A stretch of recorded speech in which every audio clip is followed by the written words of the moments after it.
हाफिजाबाद से आपको खबर देंगे। इमरान खान को कत्ल की धमकी का मुकदमा और गिरफ्तार नून लीगी रहनुमा राय कमर कामरान का एक रोज़ा राहदारी रिमांड।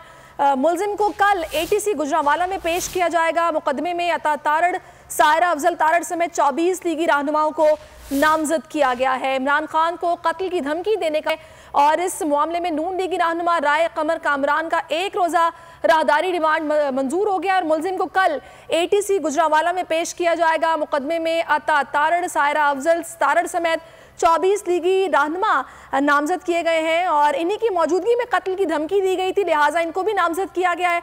और आपको खबर दे रहे हैं कि इमरान खान को कत्ल की धमकी देने का ये मुकदमा है जो कि दर्ज किया गया और गिरफ्तार नून लीगी रहनुमा राय कमर कामरान का एक रोज़ा राहदारी रिमांड मंजूर कर लिया गया।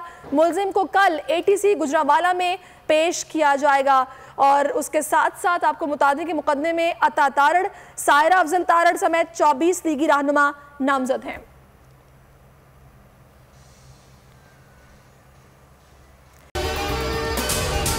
अगर आपको ये वीडियो पसंद आई है तो हमारे चैनल को सब्सक्राइब कीजिए और बेल आइकन पर क्लिक कीजिए। बहुत अच्छी कवरेज की है, ये मार्च की तो जबरदस्त कवरेज थी, बॉल की प्रॉब्लम सबसे बेस्ट थी। सबसे ज्यादा रील्स और सबसे ज्यादा रेटिंग के साथ बोल रहा नंबर 1। सब्सक्राइब करें और बेल दबाएं ताकि कोई खबर रह न जाए।